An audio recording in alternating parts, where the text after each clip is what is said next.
Bueno, bienvenidos, bienvenidas a todos a esta actividad especial, actividad organizada muy sobre la hora, actividad que ninguno de nosotros nos hubiese gustado hacer, pero que bueno, hoy cuando nos despertamos llegamos a la conclusión de que teníamos que hacerlo y teníamos la posibilidad de hacerlo.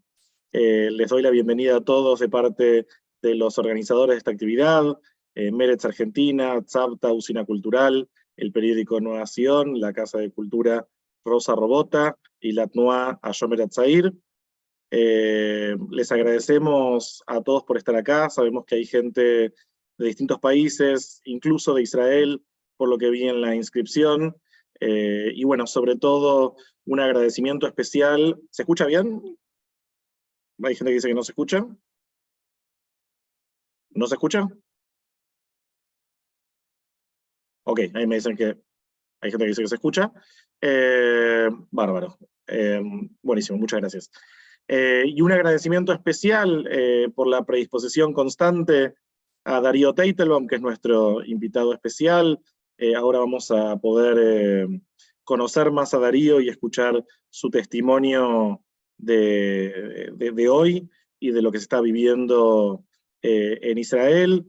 Sepan también, estamos en este momento en la capacidad máxima de esta cuenta de Zoom, en 300 personas, que es más de lo que esperábamos, pero si conocen gente que está afuera de esta cuenta de Zoom, pueden avisarles que esta reunión se está transmitiendo de forma simultánea en la cuenta de Facebook de Nueva Sion, también en las redes sociales de Meretz Argentina, bueno, en las distintas redes sociales de los organizadores de la actividad, porque entendemos que naturalmente hay mucho interés de enterarse de lo que está pasando y de expresar solidaridad con toda la gente de Israel, así que sepan que pueden avisarles que pueden seguir la actividad, incluso si no llegan a entrar al Zoom, que en este momento está en 300 personas, que lamentablemente es el máximo que podemos tener en este momento.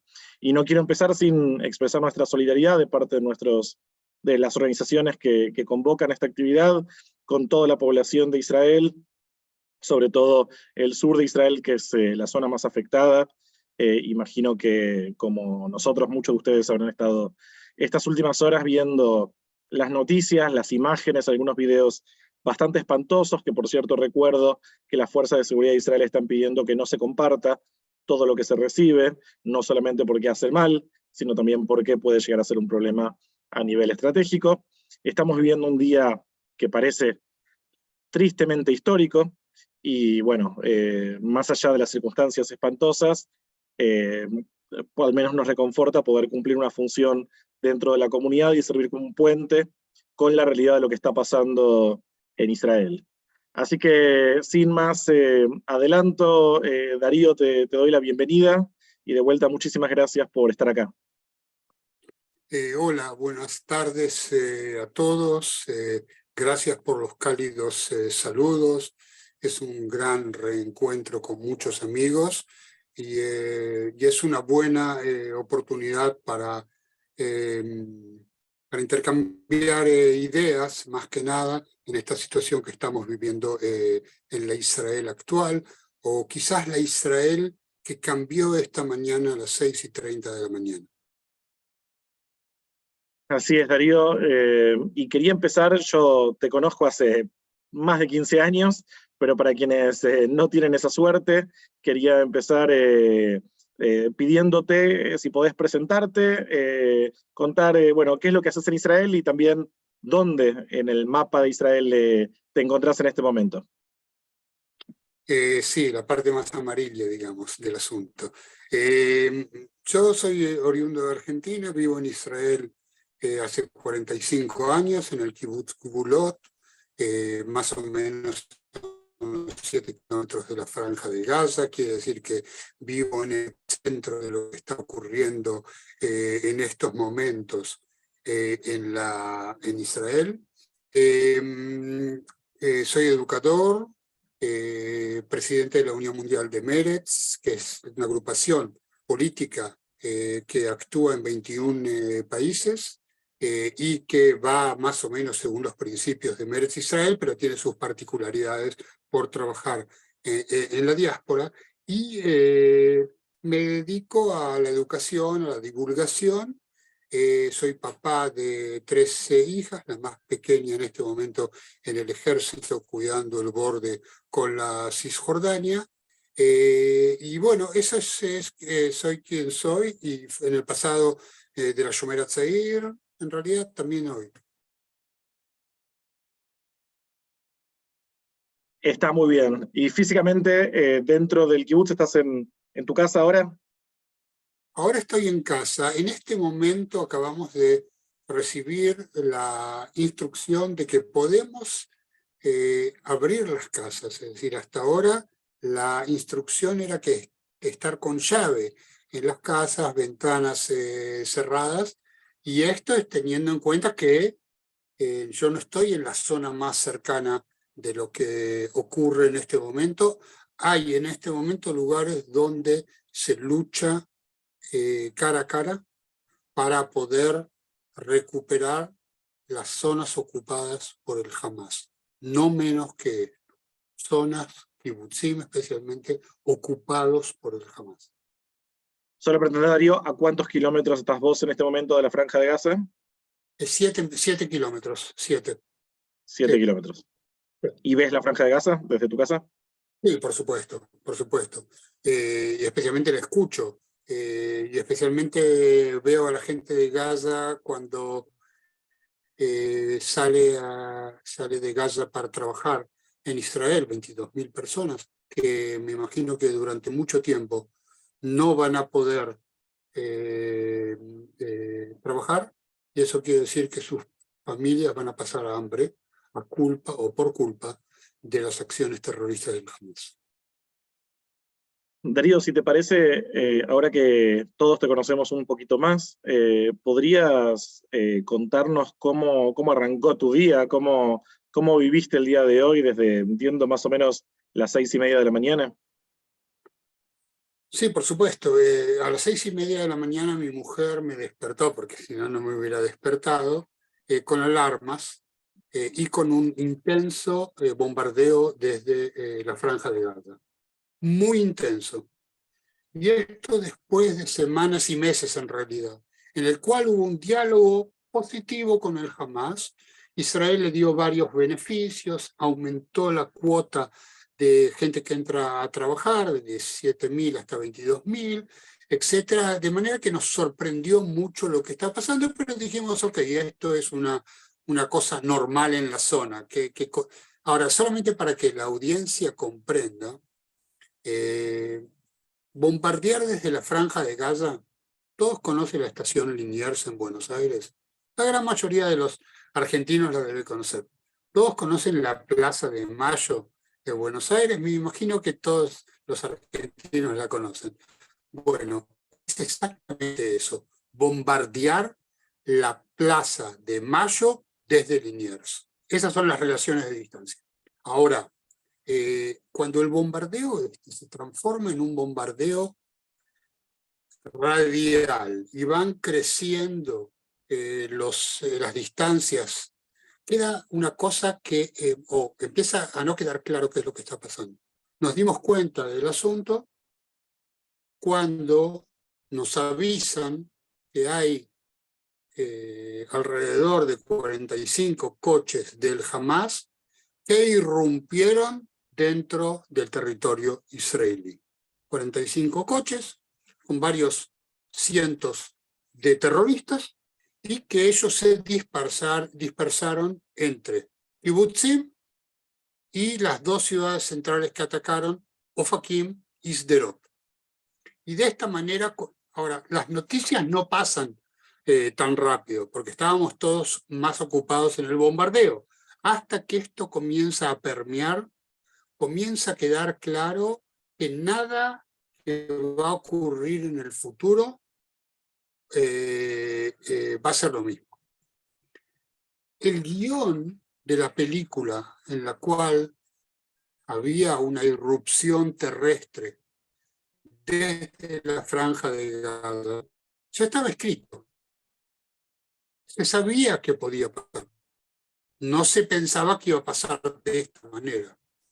Y lamentablemente, el el país del high-tech, el Startup Nation, que inventamos todo, con la inteligencia, con el Servicio General de Seguridad, con todos los sistemas de intercepción, con el Mossad, etcétera, etcétera, no pudieron descubrir que 45 jeeps con varios cientos de personas iban a entrar a Israel. Quiere decir que estamos ante una ruptura de paradigma. Si nuestro problema hace 10 años eran los misiles y lo solucionó el Iron Dome, y si nuestro problema hace 8 años eran los túneles y los solucionamos por medio del obstáculo, estamos ante un paradigma nuevo según el cual el Hamas, por medio de 3 tractores, rompe las cercas y ingresa a Israel. Esto es una pesadilla absoluta. El guión más completo, y que ojalá que no ocurra, es un ataque combinado desde la Franja de Gaza y desde el Líbano por medio del Hezbollah. Esa es la gran pesadilla posible. Ahora pasaron 13 horas desde el ataque. Los números oficiales, y que no dan respuesta por lo pronto a la que va a ser la verdad de mañana por la mañana, hablan de 150 muertos, 1.100 heridos y 35 personas que jamás capturó y se llevó a Gaza. Te corrijo, lamentablemente, Darío, me acaban de mandar que la cifra oficial fue actualizada a 200 muertos. Ok, terrible, terrible. Yo creo que es más terrible detallar el paso de la masacre, porque simplemente los terroristas entraron a kibutzim en su gran mayoría, ¿sí? Los kibutzim tan odiados por el gobierno de Israel, que Netanyahu no visitó ni una sola vez un kibutz en los alrededores de la Franja de Gaza, ni una sola vez, fueron aquellos que fueron los primeros en ser cooptados por el Hamas, y terroristas del Hamas directamente pasaban calle por calle matando gente, golpeando puertas, y si alguien les atendía, los mataban. Ya hubo órdenes de cerrar las puertas con llave y entrar en el recinto seguro que cada casa tiene. En Gvulot, en mi kibutz, no existe. Y aquí comienza una saga de horas y horas en las cuales el ejército de Israel no llega a rescatar a las personas. Ahora, Kevin, la gente llama a los canales de televisión para que los canales de televisión hagan el favor de enviarles las coordenadas al ejército para que vengan a rescatarlo. Uno de los kibutzim, el ejército llegó 6 horas después de que todo comenzó. Quiere decir que estamos ante una situación que se desmorona todo el paradigma de la seguridad nacional de Israel, y que podríamos, a ver, cuidado con los números, pero es un Pearl Harbor o es un 11/9, en el sentido de que toda una concepción de seguridad de Israel por medio de 200 personas que irrumpen sin misiles, sin inteligencia, sin Iron Dome, sin absolutamente nada, sino sus armas, sus granadas, sus ametralladoras, sus RPG, entran y causan un daño que en realidad cambia a Israel por completo. Nosotros todavía no sabemos qué es lo que va a ocurrir. En estos minutos que estamos hablando, hay ataques de misiles hasta Tel Aviv, hay un edificio ardiendo en Tel Aviv. Nosotros no sabemos bien cómo vamos a pasar la noche, y esto es lo que pasó en este tiempo absolutamente imprevisto, absolutamente inaceptable, inestable, y no se puede no hacer la comparación con lo que nos ocurrió exactamente hace 50 años, en la guerra de Yom Kippur en 1973, con una diferencia. Aquí los que fueron atacados directamente fueron civiles.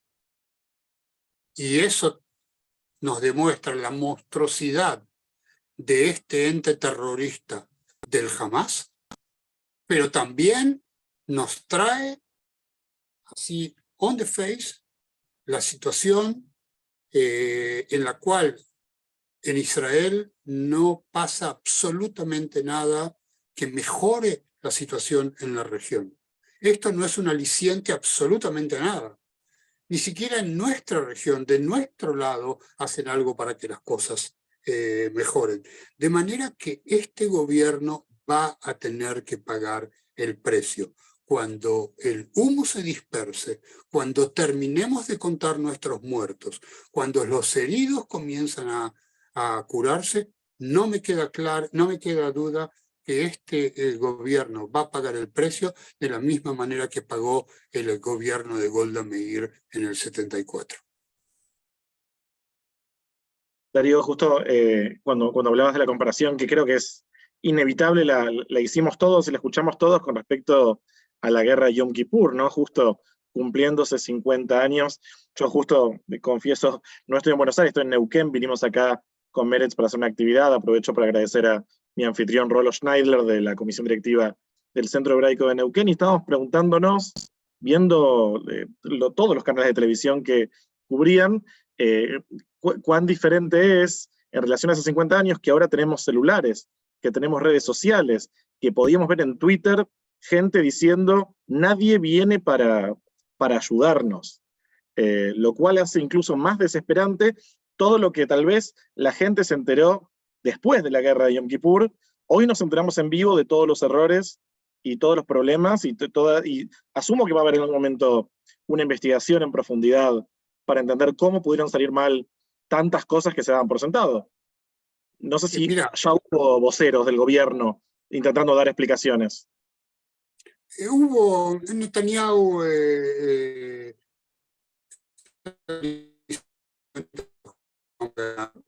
y que es claro que vamos a ganar, porque somos un poder bélico, pero somos un poder bélico que tiene su talón de Aquiles, y su talón de Aquiles son los civiles, en todos lados.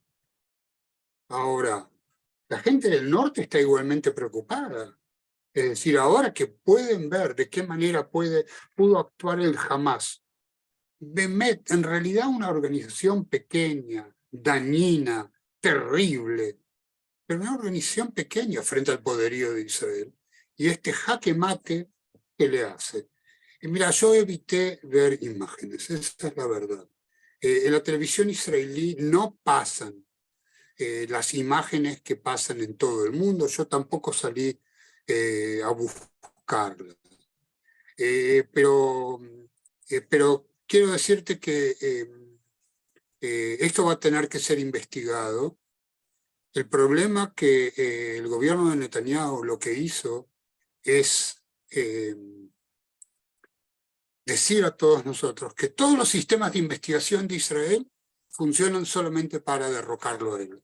Es decir, no hay absolutamente ninguna credibilidad ni a la policía de Ben Gvir, ni al ejército, ni a las investigaciones. ¿Por qué? Porque todo está dedicado a derrocar. Entonces lo que va a decir Netanyahu es, investigación seguro que sí, pero esto no tiene que llegar al campo médico. Perdón, al campo, no fue un Político. lapsus, al campo político, tal cual. Los mandé a los médicos, digamos.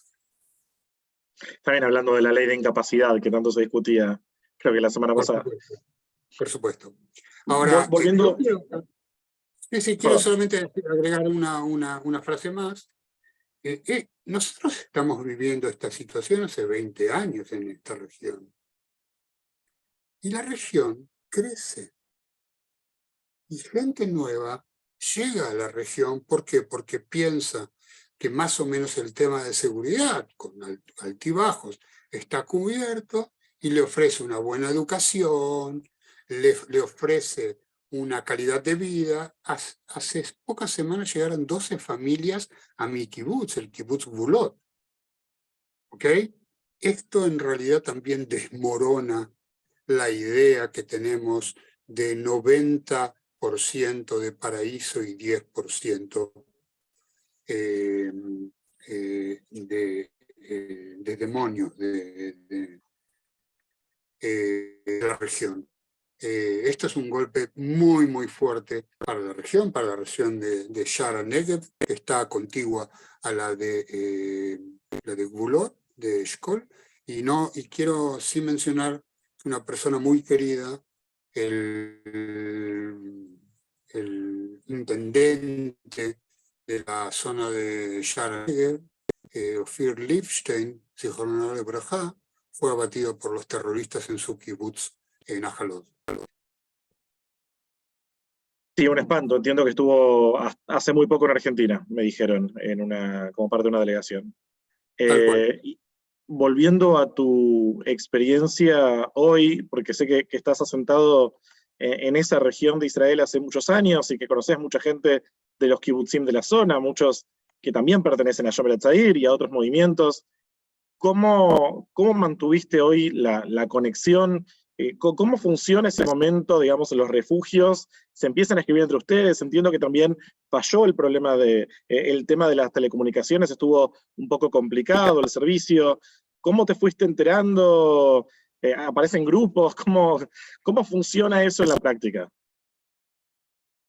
Primero que nada, hay grupos oficiales del Consejo Regional de Eshkol. Hubo 1 hora y media en la cual no hubo señal de celulares, pero el internet funcionó. Uno se pregunta mutuamente al otro cómo estás, qué está pasando en tu kibutz, etcétera, etcétera. Y lamentablemente también descubres que alguien no te contesta. Inclusive un amigo muy querido de mi corazón que en un determinado momento dejó de contestar y ahora me enteré que fue levemente herido. Quiere decir que estamos hablando en una situación de incertidumbre. Los canales de televisión muy, muy limitados en lo que pueden expresar, en lo que pueden mostrar, en el número de muertos que pueden declarar, etcétera, etcétera.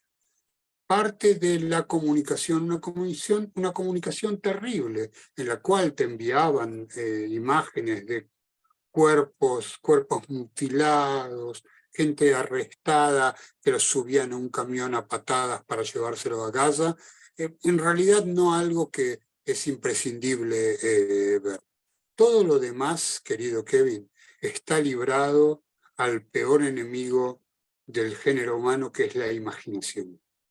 Y la imaginación, en este sentido, es ilimitada. Entiendo. ¿Y sabés en la zona de personas que sigan con la orden de no poder salir? Gente que sigue atrincherada, ¿sabés en qué kibutzim o localidades están?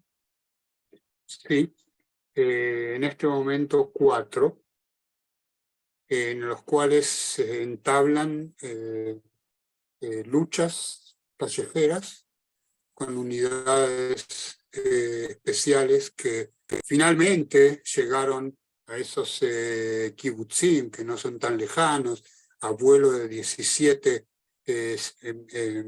minutos de la base aérea más cercana, y que todavía nadie comprende por qué llegó tan tarde el auxilio. Aprovecho para avisar que si tienen preguntas para Darío pueden usar el chat. Veo que hay varios comentarios también que nos están haciendo llegar. Algunos también me hacen llegar mensajes en privado. Y bueno, les agradezco por todos los que nos agradecen a nosotros por posibilitar este espacio. Y también le extiendo los agradecimientos a Darío, quien es nuestro informante, nuestra ventana para entender un día muy complejo en una realidad que es lejana geográficamente, pero no en lo sentimental. Vi, mientras estoy mirando a ver si hay preguntas en el chat para transmitir, alguien preguntaba por Eina Shloshá. Yo hablé con alguien de Eina Shloshá, un ex alumno mío muy querido, que le entraron a la casa, me dijo, pero que ya podían salir del refugio y que la pérdida, al menos para la familia de él, había sido solo material. No sé mucho más de Eina Shloshá, pero si alguien sabe sobre el tema, que un kibutz donde hay muchos argentinos, también invitados a compartir.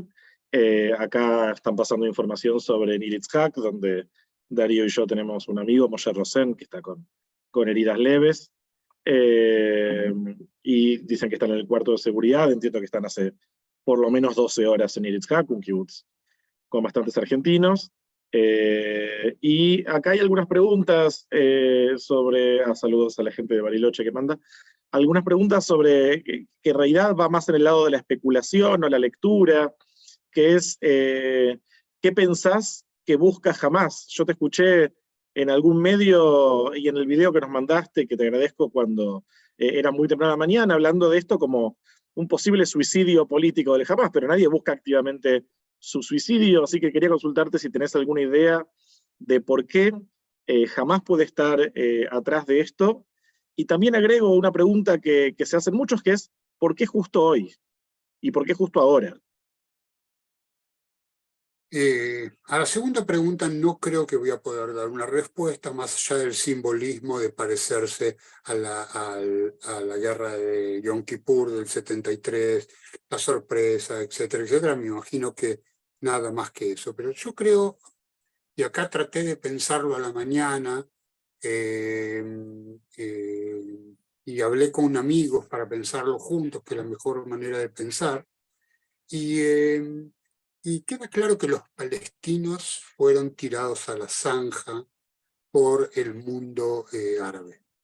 Es decir, ese acercamiento de Israel, muy bienvenido, a Arabia Saudita, la posibilidad de un acuerdo, alguna clase de normalización, los Emiratos, en realidad dejaron a los palestinos fuera de todo foco de interés. Y nosotros sabemos que uno de los instrumentos del terrorismo para volver al foco es el terrorismo.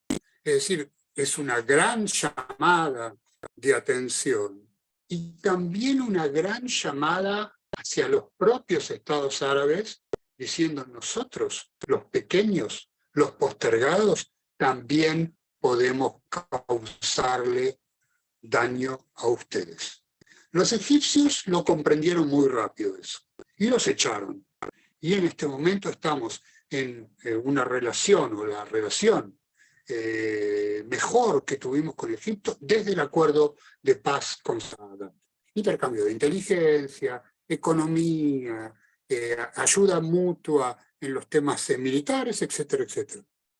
Quiere decir que tampoco en ese sentido los egipcios no son un sostén más para el Hamas. ¿Qué es lo que queda? Hezbollah, que sin ninguna duda amenaza los límites no solamente del norte, sino toda Israel, por un lado, y por el otro lado, Irán. Y nosotros sabemos que acciones de esta clase, el Hamas no las toma solo. De manera que sí podemos estimar, más allá de causar daño, decir, aquí estoy, que también quiere poner en jaque al gobierno de Israel. Esta situación exige una represalia ejemplar. Una represalia ejemplar coloca a Israel nuevamente en la mira del mundo respecto a lo que hace o deja de hacer en Gaza. Y el problema es que del ataque de Israel se olvidan muy rápido, pero de las represalias de Israel se acuerdan todo el tiempo. Entiendo. Acá tenemos varias preguntas. Creo que la primera que leí la manda Lu Gradel, una amiga que está viendo desde Facebook con su BOVE. Les mandamos saludos a las dos. y preguntan ¿cómo puede ser que esto se haya dejado pasar?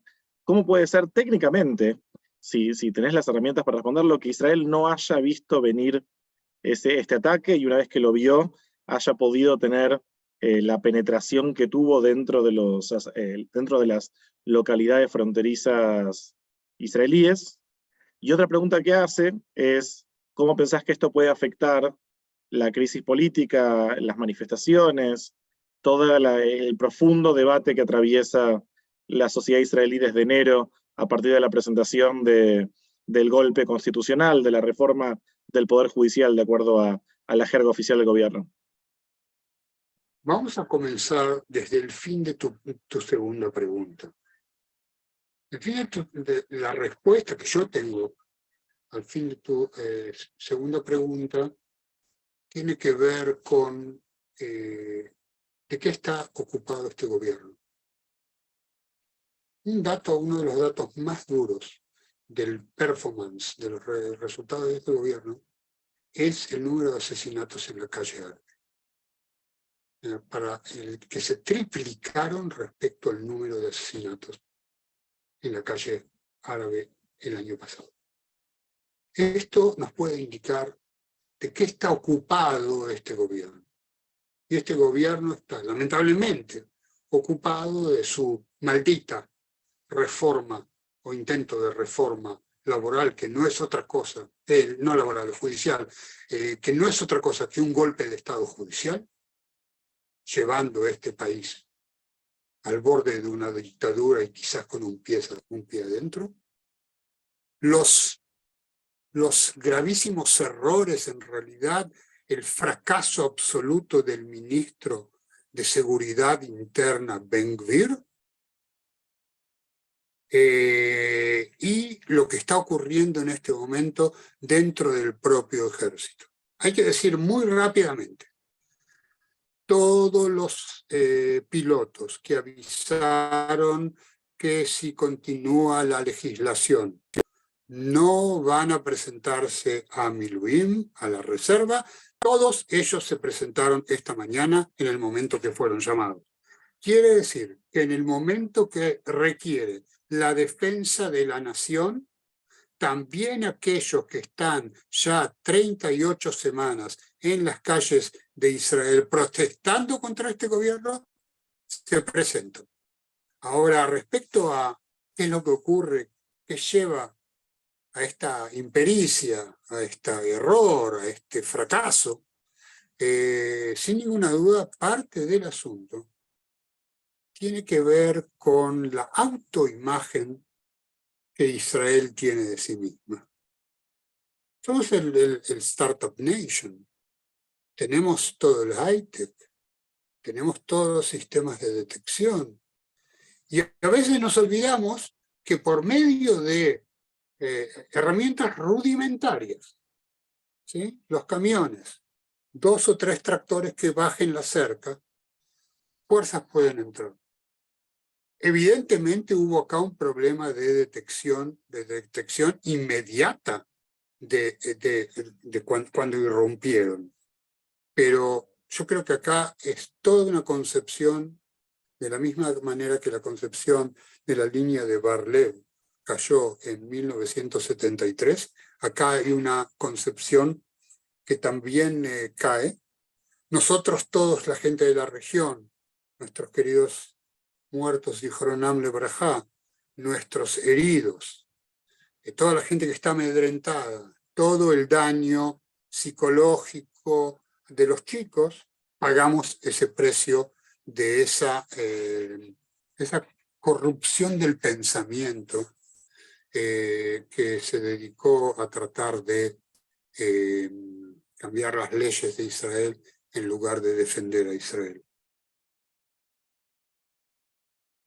Sí, la comparación con la línea Bar-Lev y la idea de cómo la soberbia de las propias fuerzas de seguridad generan su propia caída es trágicamente inevitable, ¿no? Hacer esa comparación, porque parece que la historia se repite, o por lo menos rima.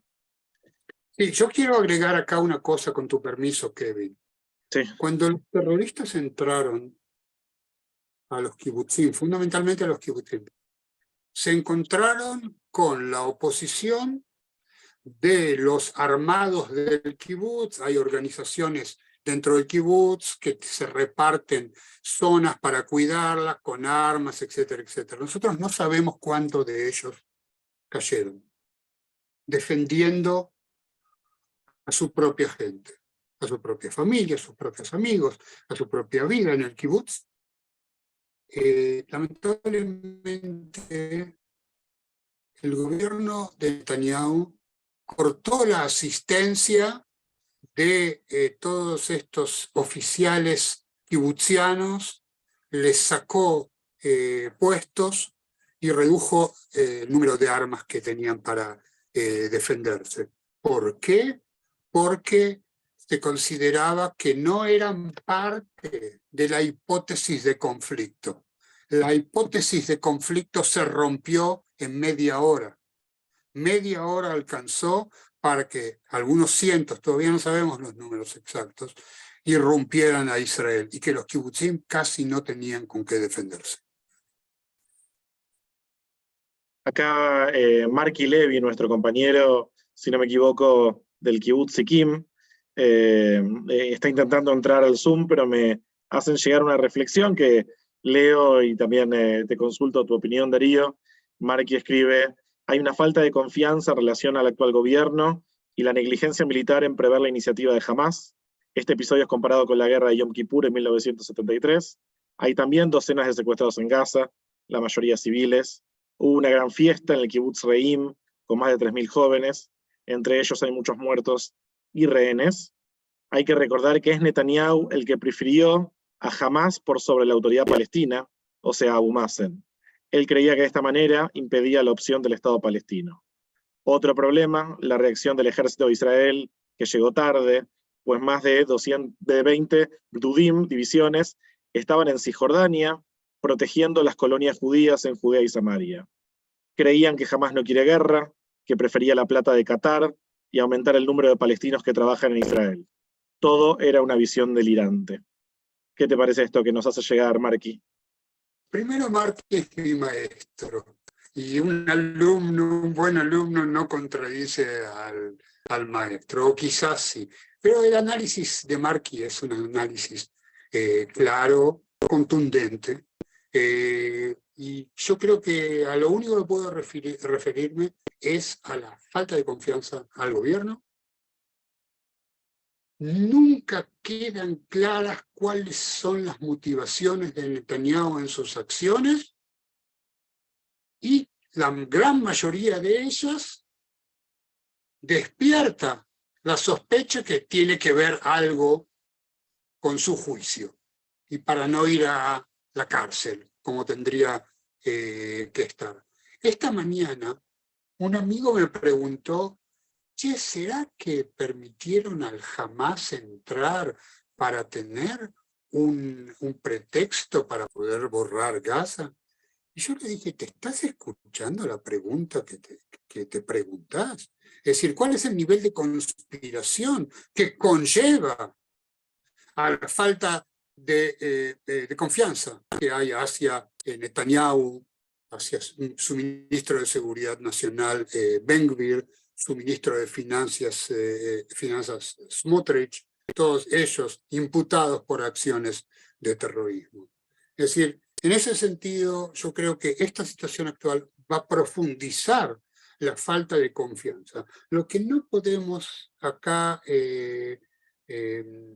digamos, no entrar es al tema de la respuesta de los mandos a las órdenes militares. Evidentemente hay una respuesta muy masiva de los mandos, no hay rebeliones, no hay dobles preguntas, pero están agarrando, como se dice en Argentina, atando el ejército con alambre. Es decir, estamos hablando de un ejército quebrado. Esta acción lo va a quebrar más.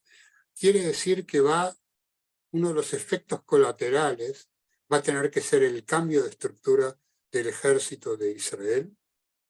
Hasta ahora, apostamos a la aviación como única panacea a todos los males de la región, y nuevamente, lo dije ya varias veces, unas pocas decenas de camiones generaron esta masacre de 200 por lo pronto, ojalá no sea más, 200 muertos y 1.100 heridos.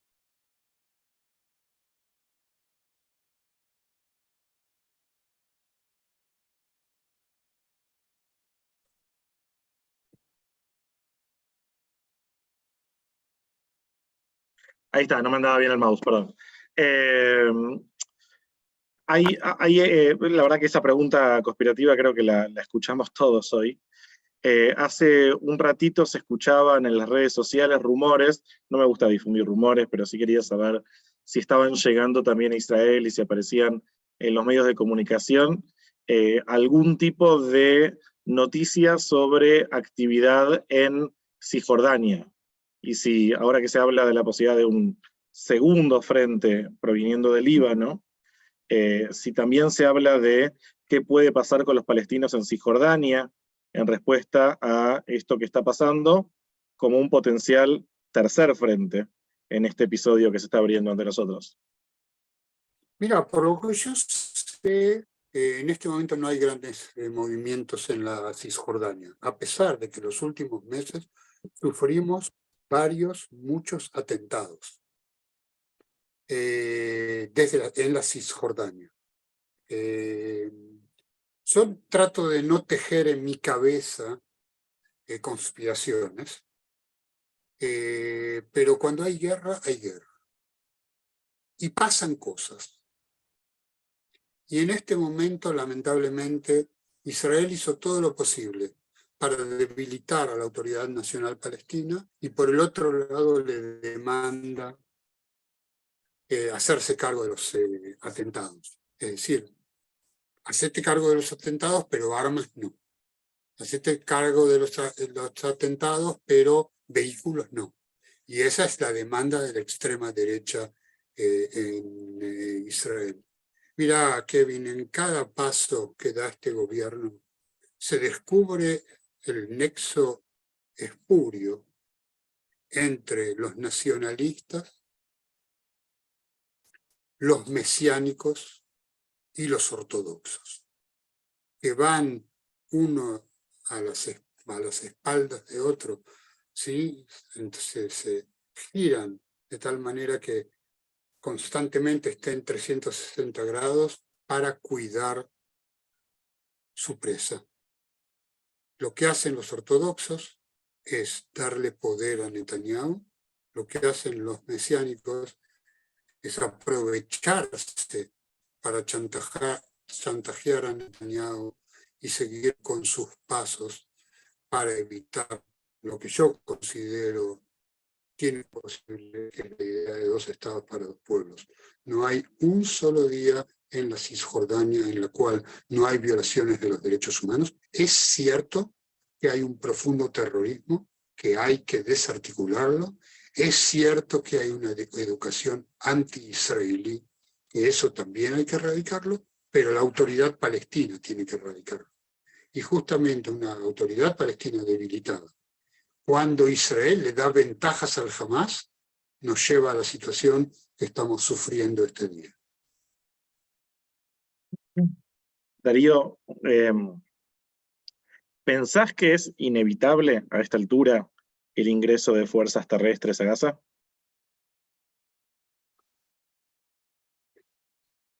La sensibilidad por la vida humana y por los caídos nuestros en Israel es muy alta. No es más la Israel en la cual era obvio que Tov lamut be'ad artzeinu, bueno morir por nuestra patria. La mayor parte de la gente dice bueno vivir por nuestra patria. De manera que desde esa perspectiva va a haber un gran movimiento contra la entrada terrestre en Gaza, para desarticular al Hamas hay que entrar en Gaza. Para entrar en Gaza hay que medir cuántos caídos vamos a tener nosotros. Son cientos o quizás más. Y no es entrar y terminar con Hamas. Es entrar y quedarse bastante tiempo, bastantes años, para terminar con el Hamas. Quiere decir que hay que reinstituir la ocupación en la Franja de Gaza con el objetivo de derribar al Hamas, con el objetivo de colocar alguna clase de gobierno que conceda con Israel, cuando en realidad tenemos la Autoridad Nacional Palestina que habría que restituirla en Gaza. Yo no creo que Israel esté en condiciones de una estadía larga. Me imagino que pueden haber incursiones terrestres que van a costar vidas muy focalizadas como parte, no ya más de la represalia, sino como parte de la táctica de combate contra el terrorismo del Hamas, quizás buscar a los cabecillas de calle por calle. Hamas es, digamos, para quien no conoce Gaza, las calles del Hamas son muy parecidas a las callejitas de la 11-14, para que quede claro qué riesgo existe cuando un soldado entra a una calle de 70 centímetros de ancho. Estoy ahí escaneando las preguntas que nos hayamos dicho, y acá hay dos preguntas que están relacionadas más a nivel regional, que es ¿qué pensás y qué se dice ahí con respecto al rol de Irán en todo esto?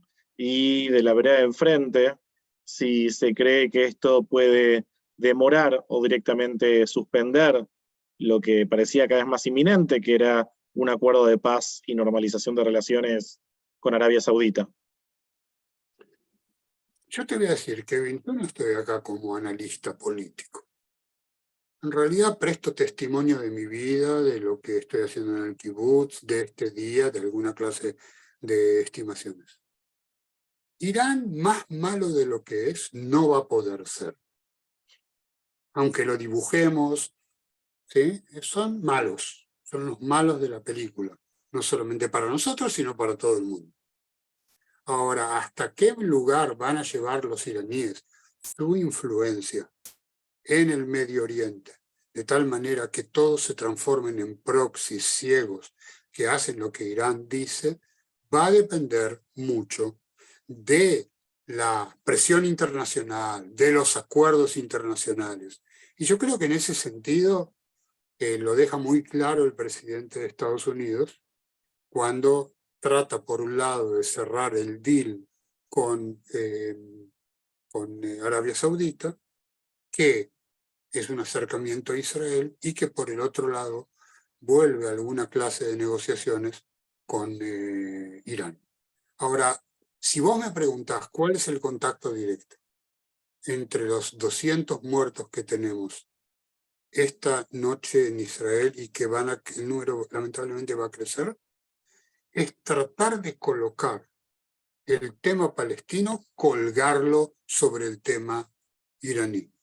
Y al final, los que tenemos al lado, los que tenemos que convivir, que tenemos que evitar que nos maten, finalmente son esos 3.8 millones de palestinos alrededor que hay en ambos lados, en la Cisjordania y en Gaza. De manera que las especulaciones estratégicas no son mi fuerte, y seguro que no esta noche.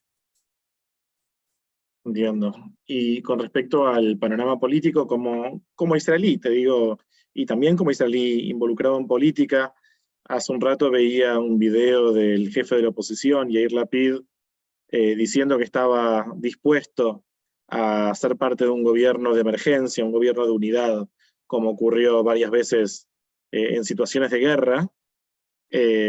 ¿Vos pensás que un gobierno de unidad que tal vez desplace o minimice a los elementos más radicales del gobierno actual es lo que Israel necesita, o es tirarle un salvavidas a Netanyahu que le impida pagar el costo político por sus errores? Lamentablemente es lo segundo. Ya demostró Netanyahu que no se puede hacer absolutamente ningún pacto. Un pacto político no va a cambiar la congoja que siente el pueblo de Israel hoy. Un pacto político no va a cambiar la visión del fracaso estratégico de Israel ante un puñado de terroristas de Hamas.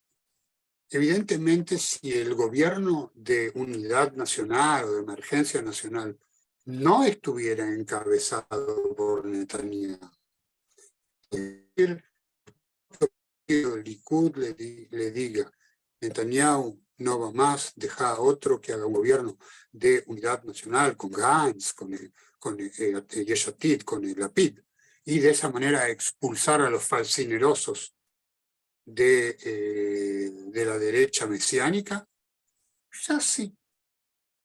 Un gobierno de emergencia nacional encabezado por Netanyahu es más de lo mismo, le da una legitimidad que hoy no tiene ni puede tener, y creo que no es una cosa que se considera seria en estos momentos. No sé qué es lo que va a ocurrir mañana, no sé cuáles van a ser las represalias sobre Gaza, no sé cuándo van a comenzar las presiones internacionales sobre Israel de dejar los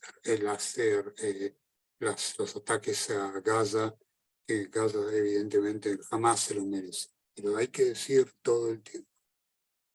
Los que entraron son varios cientos del Hamas, comandados por el Hamas, orientados por Hezbollah y quizás Irán. Fuera de ellos hay otros 2 millones que no merecen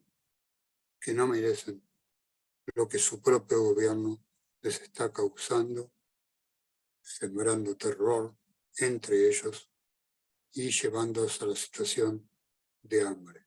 Los cruces desde Israel hacia Gaza, por los cuales entra la asistencia internacional, van a estar cerrados. Los 22.000 personas que entraban a trabajar no van a poder trabajar. Las pocas toneladas que Gaza exporta a Israel, especialmente en estos días, de tomates y pepinos, no van a entrar. Y de esa manera, poco a poco, ellos están matando a su propio pueblo. Darío, ya para ir cerrando, te quería consultar qué podemos hacer nosotros. Desde la mayoría de los que estamos acá en el Zoom, estamos en Latinoamérica, muchos de nosotros en Argentina, la mayoría pertenecemos a la comunidad judía. Entiendo que si estamos acá dedicando parte de nuestro sábado a este tema es porque Israel nos importa, porque en muchos casos tenemos seres queridos en Israel. ¿Qué podemos hacer? Primero que nada, yo celebro esta Shutfut. Shutfut lamentablemente no tiene una traducción al español, pero ayúdame a acercarla con una palabra que le pega ahí. ¿Sociedad? ¿Colaboración? No. Sí, no pega. El ser socios. Lo celebro, es una cosa reconfortante saber que del otro lado del charco hay tanta gente. Camaradería, dice Natalio. Está bien, Me gusta me gusta. camaradería. Gracias. Y la verdad es que es emocionante. Yo creo que la comunidad tiene que seguir de cerca lo que está ocurriendo en Israel. Tiene que seguir de cerca cuáles son las explicaciones de la Israel oficial, cuáles son las explicaciones que la Hasbará intenta dar y tratar de equilibrarla por medio de otras opiniones y de otros medios. De cierta manera, me imagino que en un encuentro de la derecha nacional se estaría haciendo en este momento una gran descarga sobre el pueblo palestino, que no existe, etcétera, etcétera. En esta reunión estamos hablando sobre el terrorismo del Hamas, el precio que pagamos y que vamos a pagar, y también la falta de integridad moral del gobierno de Israel para seguir o para continuar sumando. Alguien en el chat preguntó, y quiero responderlo, alguien en el chat, ¿por qué es necesario hablar de Netanyahu en estos momentos? En realidad, no es necesario hablar sobre Netanyahu. Todo está claro respecto a Netanyahu. Solamente hay que saber mirar qué es lo que ocurre con Israel en los últimos meses, desde que subió el gobierno de Netanyahu al poder. Y de qué manera esto está deteriorando la fibra de la sociedad israelí. No hay que hablar sobre Netanyahu. Hay solamente que saber mirar, como decía Pierre. Bueno, te agradezco, Darío, por tu tiempo, y desde ya vamos a hacer lo posible para mantener el contacto, la Shutfut o solidaridad que expresaron ahí, que la traducción en el chat. Esperemos que estemos confundidos, pero parecería que esto está comenzando. Un capítulo que será más o menos largo, veremos, y esperemos que tenga la menor cantidad de víctimas de ambos lados posible. Invito a todos a seguir las actividades de quienes estamos convocando, de Meretz, de Tzavta, de Nueva Sion, de Ayomer, de Rosa Robota, porque es un tema que para nosotros es central dentro de nuestra visión de la identidad judía. Y bueno, seguiremos bregando por la paz, la convivencia, y que haya la menor cantidad de víctimas civiles en este tema. Muchísimas gracias a Darío, que sé que está teniendo un día intensísimo de medios de comunicación, y entiendo también preocupación por sus seres queridos, su familia, y estar ahí al frente de todo esto.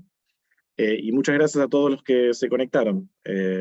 Esperemos que sea solamente un recuerdo lejano en el futuro, pero bueno, estaremos atentos en todos los acontecimientos y seguiremos compartiendo la información a medida que la recibamos. Veo que hay gente de Israel y mucha gente también de otros lados que están escribiendo agradecimientos, de Uruguay, de Argentina, de Chile, de otros países.